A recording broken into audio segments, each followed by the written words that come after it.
afternoon, Mr. Saxena. Thank you so much for joining in with us. And what we want to start by talking about, and you mentioned this before, that you will be raising money to meet the SEBI's guidance to bring the promoters holding to 75%.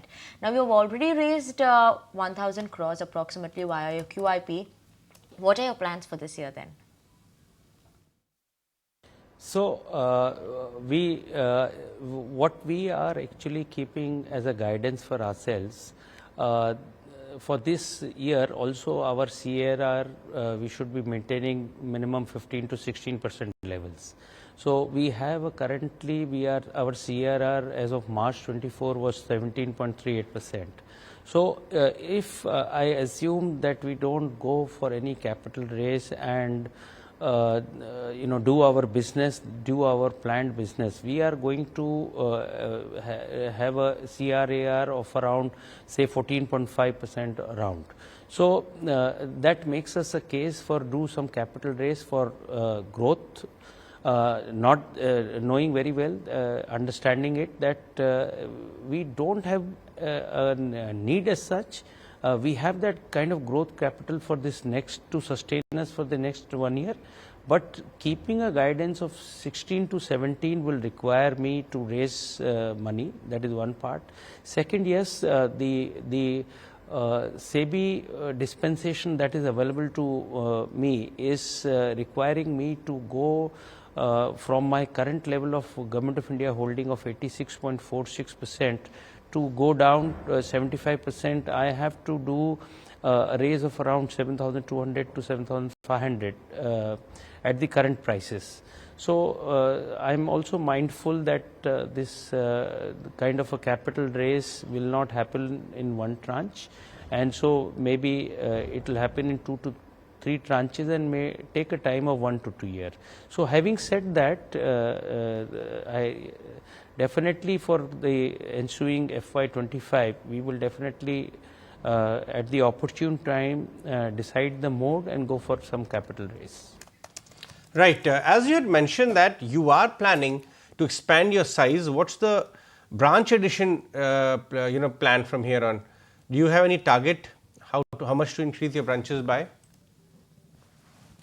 So if you see particularly last 3 years, we have around 750 branches that have been added to our network of 1800 branches, and we have realigned maybe 100 branches also have been either shifted, shifted or closed down also if they were not found viable. So going forward, I think this FY25 200 to 220 is the branches that we'll be seeing opening in the areas that we are not well represented, and definitely they are the potential areas for business that will be the underlying criteria, deposit or advances or put together both. Looking at the numbers, I see there is a spike in your non-interest income. What exactly did that come from, and what was the impact, and could it remain above the current levels, or there could be one-off because of which this has come? So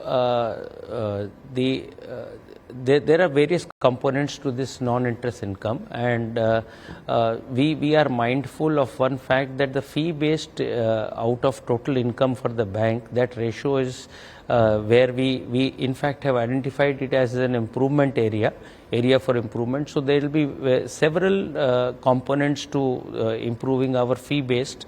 So whether it is the LCBG commission, whether it is income from lockers that we do, whether it is the processing charges, or maybe it's other third-party businesses that can give me fee incomes.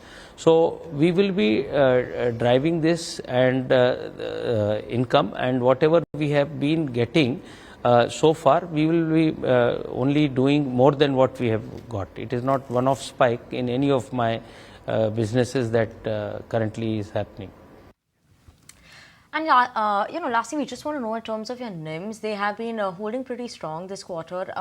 But given that the cost of funds are going up and the rate cuts are anticipated, where do you see the NIMs for the bank in FY25? we keep hearing, discussing and talking about the expected rate cuts. So if that is happening, we have around 37% of our loan portfolio which is linked to the repo, and whenever that happens, entirely that portfolio would get repriced. And yes, deposit repricing definitely will happen, but it will happen with a lag. So there will be some concerns around NIM for not only Bank of Maharashtra but all the banks put together when this kind of rate cuts start happening, whenever the cycle start reversing.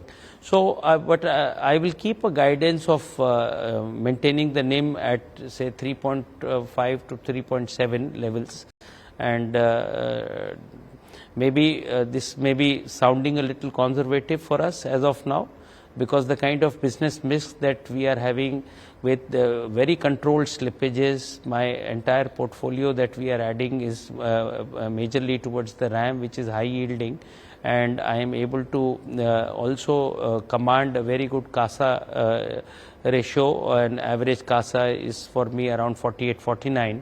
And going forward, we are going to take a lot of initiatives around these two areas and see that we not only protect this but try to grow it, the same CASA share and the same ratio of retail advances, which are high yielding advances. So all said and done, I am still keeping a conservative 3.5 to 3.7 that would be maintaining. And with all these initiatives, I am sure I would like to see that we close the next year with more than what we do as per our guidance. I'll be happy if we are able to do that. Okay, thank you so much, sir, for joining in with us this afternoon on 18 Now. But let's